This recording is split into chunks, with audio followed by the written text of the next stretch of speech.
Welcome to By the Cottage Hearth with Dana Maree. I'll be taking you through the journey we make as healers, the impact we're yet to make, and the words to use to describe it. Come on in.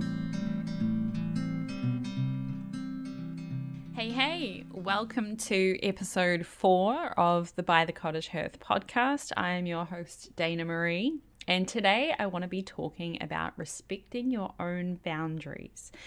And I had to try and figure out how I was going to approach this particular topic because boundaries is something that you'll probably hear me say a lot. It's one of my favorite words. It's something that I feel like I talk about quite regularly.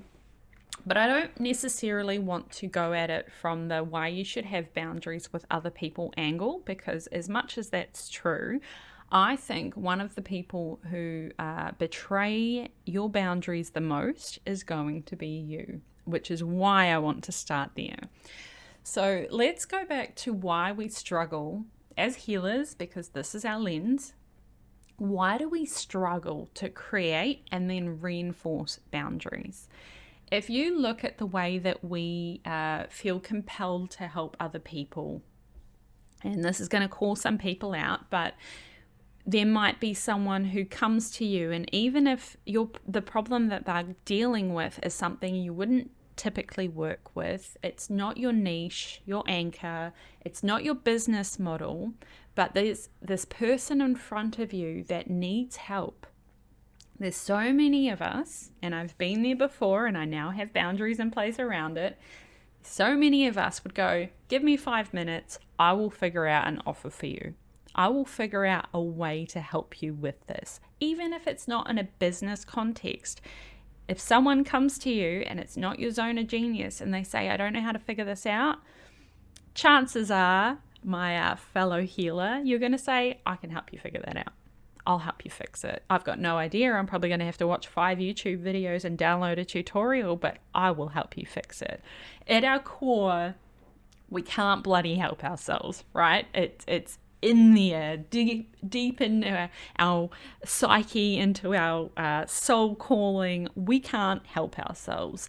But when it comes to creating boundaries where we have to try and help ourselves, we have to try and stop and put a barrier there and say, actually, I'm not the best person to help you with this, but I have someone awesome that I can put you in touch with.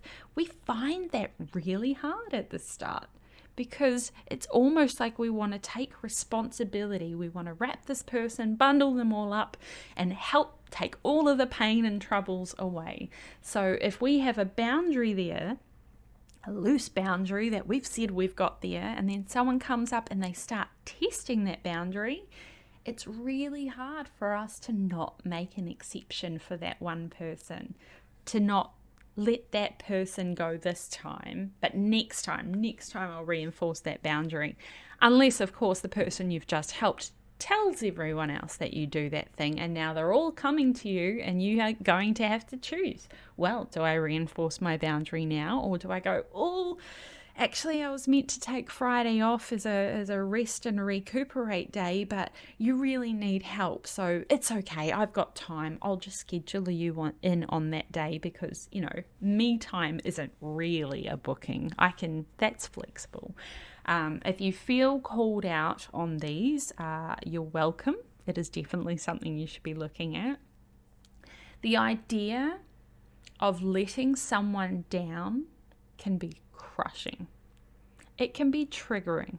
It can be something, especially if you have abandonment wounds, if you have self-sabotage wounds, if that mother wound is nice and raw for you. The idea of not being able to help someone, having to tell someone no, if you've got those people pleaser tendencies, having to tell someone, actually, no, I can't help you with that, or no, I don't have time in my schedule to be able to make this allowance for you. Actually, I'm really sorry. We feel so shitty having to say those things. And I still, with all my boundary work and all the work that I've done on all of the wounds that I have, I still struggle and have to almost self-soothe after telling someone no, because it's the worst thing in the world, right? So that's why when it comes down to it, if you have a lot of people in your life that are crossing the line, that are speaking to you in a way that isn't acceptable, that are taking advantage of your time, that seem to be asking for free or discounted services all the time, I have to give you a little bit of tough love here and say the person who's betraying your boundaries is actually not them. It's you. Because people act in a way that we tell them is okay to act with us. If we let them talk to us in a certain way and we don't correct it, we don't reinforce a boundary, we don't call them on it, we're actually telling them, that's cool. You can talk to me like that. That's fine. I can give you free advice all the time. My voice is going now. Apparently I've recorded too many episodes today. That's fine. I will give you free help. You don't have to pay for it. We're actually teaching them that behavior. We're actually telling them that is a boundary over there. They're not crossing a line because we're not even drawing the line in the sand. We're not pointing to it. We're not signposting it. We're not telling them that that is not acceptable. If you're letting them do it, they're actually not crossing a boundary because you haven't given them any in the first place. So this is why I want to talk about why it's so important for us to respect our own boundaries, because if we don't, no one else even knows that they're there. No one else actually will respect them because we're not putting up that wall and reinforcing that being there in the first place. When it's our clients that are doing that, this is some of the things that might happen. Again, happy to throw myself under the bus and speak from experience. It might be that you are giving them support between sessions when the service doesn't actually include that. You might be replying to messages more often than you should be, or that you are reasonably expected to. You might go well over time. You might give discounts to people when your prices have just gone up. They might want to continue on at a previous price. They might want to book in this week because actually this week's the only time I can see you, but you don't have time this week. So you just move that appointment to go and see your naturopath or to go and get a massage, something that was for your well-being. I'll just cancel that this week and I'll give that time to someone else. Being able to let clients use sessions even though you haven't heard from them in 18 months and the expiry date was well and truly in the terms and conditions, but it's fine. I'll just let them do this. Or maybe you don't even have any terms and conditions for your services because no, it's fine. We'll just talk about it. We'll just go with it. It'll be fine. We don't need any, that stuff's legal stuff, and I don't want to muddy our client relationship by having that there and making it complicated and making them feel like I don't trust them. Any of that sounding familiar? That doesn't mean you can't give discounts. That doesn't mean that you can't reward your current clients and say thank you to them and let them continue on with a different pricing than new clients that book with you after a price rise. It doesn't mean you can't do those things, but there is a huge difference between doing those things intentionally because it feels good to you and feeling pressured to have to do those things even though it makes you feel uncomfortable. And those are two wildly different decisions. So if you are feeling like a lot of these things that I'm mentioning now sound a little bit familiar, look at why you are making those decisions. And that's a really great place to start. If someone says, hey, I'd really like to swap services. If you give me an hour of your time, I'll give you an hour of my time. And if that feels really good because they're a biz bestie or something like that, awesome, do it. But as soon as they say that, if that makes you go, actually, no, I want to have a boundary around that. It's really important to me that as women entrepreneurs, as marginalized people, we charge for our services. So I'll pay for yours and you pay for mine. And then when we do our tracking for the month, we can track that money because it's real money. And that's really important to me. But I don't want to tell them no, because that makes me kind of feel shitty too. If that is a overthink process, if that is a thought process that comes up after someone suggests that, that is a boundary that you really need to start reinforcing, because you do want to have that boundary there, but it's going to start feeling uncomfortable the first couple of times you start reinforcing things. And whatever we want to call it, the universe has a wonderful way of sending someone to test a boundary the moment you declare it. The moment. I've had people 5 minutes later test a boundary and I go, ooh, that was quick. That was good. And you have to put your money where your mouth is, and you have to go, actually, I have a boundary around that. I personally have a boundary around lending people money. I've learned this the hard way, and I have certain amounts that I feel comfortable lending people. I now lend with the intention of, if they never pay me back, I have to be okay with that. So I can't lend beyond what I would be comfortable losing if that person didn't pay it back. And I have an O zone, as in OWE. If you owe me money, you're in the O zone, and I am no longer going to lend you money until you pay back what you already owe. And this is just an example of a boundary I have. And within the week, as soon as I declare this to the universe, that one gets tested. I find that the more that you are saying these boundaries out loud, the easier it gets to reinforce them. It's always the first time that you have to do it. And it's usually, if it's like a family member or a friend that has asked you, it's really hard.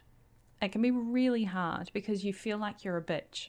You feel like you're being unreasonable. You feel like, but it's actually, I could do it. But that's not the point. This is an exercise of declaring what is acceptable and what isn't acceptable. And if you're betraying that boundary, you cannot expect other people to come to the table and start treating you that way. No one else is going to be able to put these in place for you. No one else is going to be able to put them. You're not going to all of a sudden have a whole bunch of clients that are going to go, oh, that's fine. We'll do things a certain way. We'll set up your boundary. We'll respect your boundary, because no one else knows what is and isn't acceptable for you. You're the only person who can declare that to your clients. And it's in your personal life as well. So as much as I want to talk about our work as healers on this podcast and in my work, self-expression goes beyond working with our clients. It goes beyond booking podcast guest episodes with people online, strangers online in your business network.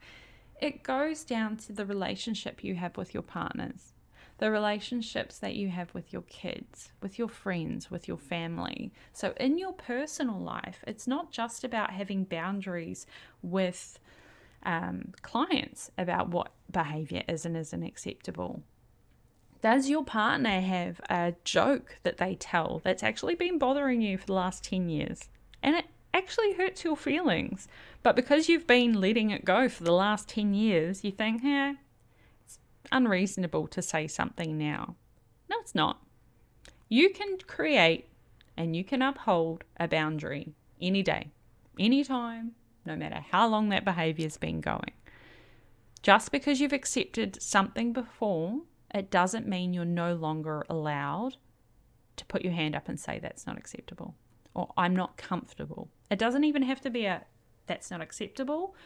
This is a non-negotiable for me. Actually, I don't want to do this anymore. So let's figure it out. And one of the scary things that can come up, as with self-expression, if you start embracing self-expression in a more genuine and truer sense, relationships with people do change. And boundaries, if we're going to talk about why it's so hard to create and enforce those boundaries, The fear of a relationship changing, a dynamic changing, is probably one of the biggest reasons that we struggle with it, that we find it so difficult to do. If I say this thing to my partner, will they leave me? Will it cause a big fight? I don't feel like fighting today, so I'll just accept it. I'll just let it go. We don't want our kids to stop talking to us. We don't want family members to get mad and not invite us to things. We don't want people to not call us back. There is this fear that we will lose people if we enforce these boundaries. Is that a good enough reason to let everyone walk all over us and do what they want? No, it's not. And it's scary. And if it was easy, I probably wouldn't have a business helping people self-express and do things like putting boundaries in place. It is very common. And I think as heart-centered people, as healers who want to take the pain out of the world, it can feel very counterintuitive to go out there and create a boundary in place that feels like it's going to be causing harm. It's going to upset someone else. But we are not the dregs at the bottom of the barrel. Our needs are important too. And you know, on a plane, they say, put your gas mask, put your oxygen mask on before you try and help someone else. And I think there's a lot of us who have gone through a long period in our lives that we've never put that oxygen mask on first. We've never put our needs before someone else. It feels wrong to do. It feels uncomfortable. And it's very easy to slip back into that previous version of what the boundaries used to look like, because it can feel exhausting when you first start putting them up. But all of a sudden, you start knowing who your real friends are. All of a sudden, you start having conversations that are respectful and respect your boundaries. You start getting to know people in a different way because you're talking to each other and connecting in a different way. We start having more time in our business to go to that massage appointment, to relax after we've had a lot of client sessions. We start having time in the evenings with our families because we had a boundary around what time I'm going to shut that laptop and stop working on my business. We start living that lifestyle that most of the time is the reason we pursued working for ourselves in the first place. It might not be the driving factor behind why healing, but owning our own business. We didn't get into business to work in worse living conditions, worse work conditions than we did when we were in a day job. So you think about all those times that you were in a day job where you complained about your boss. You complained about the unreasonable expectations they put on you. You complained about how stressed you were, about crying before going into a shift. That's definitely one I can relate to in multiple jobs. About places that didn't respect your neurodiversity. As a neurodivergent person who needed certain allowances in a workplace, you didn't start working for yourself to be a dick boss. To be someone who made work really, really uncomfortable for you. So if that's the case, you have to start being a kinder boss to yourself. You have to start putting these boundaries in place and telling people what is and isn't acceptable in your life. Some of the non-negotiable things that you should look at, and this is going to be different for everyone, so I can't give you 5 things you should put in place because those are going to be so different for so many different people. But as a healer, these are some things that you should be considering. Look at what your downtime looks like, whether this is after a healing session, client-facing sessions. As very empathetic, energy-connected, intuitive people, client work can be fucking exhausting. It can, especially if you have a session with someone that goes into something that maybe re-triggers you or was very emotionally heavy or it was very energy exhaustive. Look at how you have your downtime. Do you give yourself time that evening to just ground, to just do something that makes you feel comfortable, whether it's reading a book or having a bath or getting outside and taking the afternoon off after client sessions. Look at what that is and look at whether or not you're actually being intentional about it. Are you just brushing over and going, yeah, but I've got so many things to do this afternoon, I'll do it later? That should be a red flag.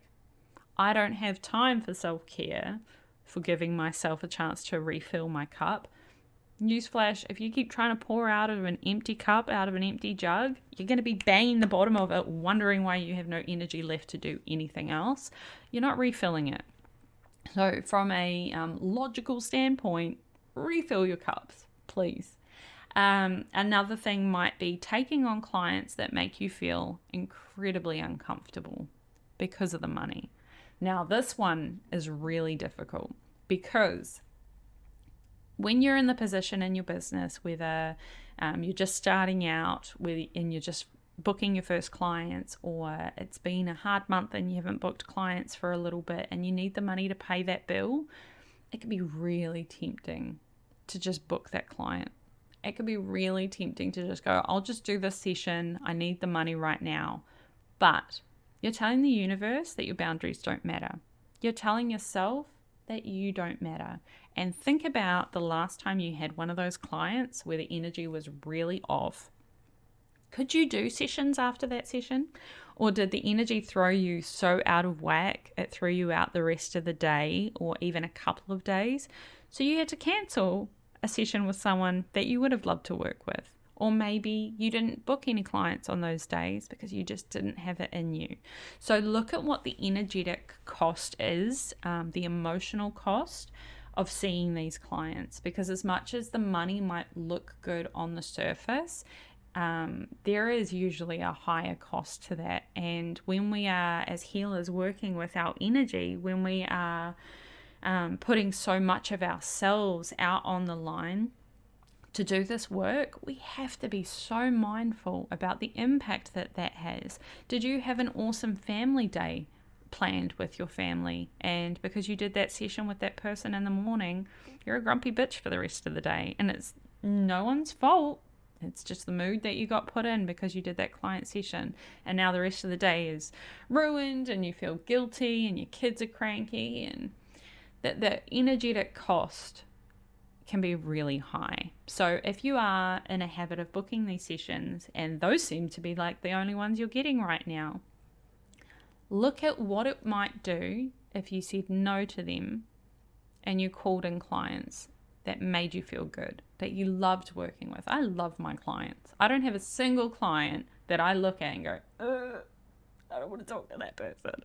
I get so excited. I end up writing shit tons of content after talking to my clients. So they are great for my productivity.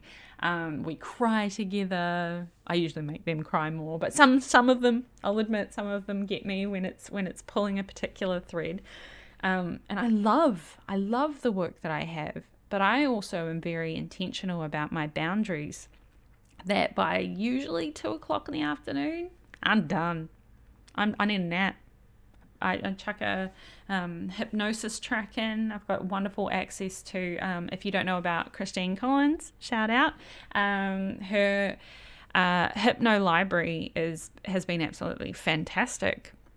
I'll go and listen to one of those tracks, or I'll go and have a sleep, and I'll let myself crochet and listen to a podcast, or maybe cook in the afternoon. And that's been really hard for me, especially coming back out of a 9-to-5 that I did between iterations of my business, because I got back into that go, and this is where your lunch breaks are, and this is where I followed my lunch breaks for the first few months. I mean, that's also a neurodivergent, how my brain works with routine, but I was still following those break times when I came out of a day job. And if you're someone who's still rocking your day job and building your business, it might be really hard, because you're like, no, I have to get all of this stuff done now because this is the only time that I have to build it. If you are still rocking a day job, give yourself a chance to breathe into your business, to grow into your business, to really feel into it, because If you go straight into that go, go, go, have to book clients, have to do this, you get into that desperate energy, you're more likely to betray your boundaries because you'll do anything it takes to make it work. And burnout is a bitch. So if you take anything away from this, is be kinder to yourself, respect your boundaries, make sure you actually know what your boundaries are. Sometimes writing them down and seeing them and declaring them in front of you gives you less wiggle room to try and make grey area allowances to them, and just give yourself a chance to fulfill your own needs, to honor that you actually have needs and they're really important, and you don't have to put everyone else's needs before you refill that cup. Thank you for listening to this week's episode of By the Cottage Hearth with me, your host, Dana Maree. Make sure to like, subscribe and follow on whatever platform you're on to be notified of new episodes. And you can also follow me on By the Cottage Hearth on Facebook and Instagram. Check out show notes for any links or freebie goodies that I might have going at the time. Otherwise, I'll see you on the next episode. Keep healing.